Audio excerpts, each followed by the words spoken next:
ठाणे शहरातल्या कचऱ्याच्या समस्येवर आता आंदोलनांना सुरुवात झाली आहे। आज राष्ट्रवादी शरदचंद्र पवार गटाचे शहर अध्यक्ष सुहास देसाई यांनी महापालिका मुख्यालयासमोर कचरा टाकून आंदोलन केलं। गेल्या काही दिवसांपासून शहरामध्ये कचरा कोंडी निर्माण झाली आहे। गृहसंकुलांच्या बाहेर मोठमोठ्या कचरा कोंड्या निर्माण झाल्या असल्याचं चित्र बघायला मिळतं। स्मार्ट सिटी म्हणून ओळखल्या जाणाऱ्या ठाणे शहराला हे चित्र भूषणावं आहे का? महापालिका यावर काय कारवाई करत आहे, असा सवाल या निमित्ताने श्री सुहास देसाई यांनी केला। आणि ही कचऱ्याची समस्या आहे, ही समस्या महापालिकेने आम्हाला कुठेतरी लावून दिली पाहिजे। महापालिका टॅक्स रुपये आमच्याकडनं सगळ्यांकडे पैसे तर घेत आहे ना ठाणेकरांकडनं। आज तुम्ही करोडो रुपये पेंटिंगला खर्च करताय, काय स्वच्छ ठाणे, सुंदर ठाणे, काय कुठे गेलं ते? स्मार्ट सिटी फक्त पेपरवर, स्मार्ट सिटी तर आम्हाला कुठे दिसत नाही आहे। मग ह्याला कुठेतरी मला वाटतं कदाचित मला असं वाटलं की महापालिका आणि प्रशासन झोपलेलं आहे, यांना कुठेतरी जागं करण्याची गरज आहे। त्यामुळे मी आज हा माझ्या घरातला कचरा इथे आणून टाकलेला आहे।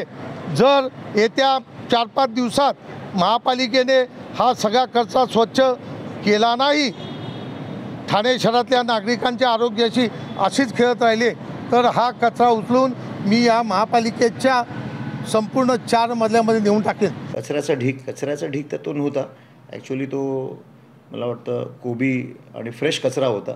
कचरा तर तो नव्हताच ॲक्च्युली। तर मला सगळ्यात प्रथम हे क्लिअर करायचं आहे, त्यांनी कचऱ्याचा ढीक तर काय टाकलेला नाही आहे। पण हां, समस्या गंभीर आहे आणि सन्माननीय सदस्यांनी त्यांच्या पद्धतीने हा विषय मांडण्याचा प्रयत्न केला। मेसेज वेल टेकन। या संदर्भात माझी सुहास देसाई साहेबांची सकाळी चर्चा झाली होती आणि आमची सविस्तर चर्चा झाली होती। इनफॅक्ट देसाई साहेबांनी एक तक्रार पण मला सांगितली होती, ज्याचं निराकरण केवळ 5 मिनिटात महापालिकेने केलं। हे जरी असलं तरी ठाणे महानगरपालिका मान्य करते की गेल्या 4-5 दिवसापासून ठाणे शहरातला जो कचरा आहे त्याचा जो प्राथमिक संकलन आहे, म्हणजे प्रायमरी कलेक्शन, त्याच्यामध्ये थोडीफार अडचण निर्माण झाली होती।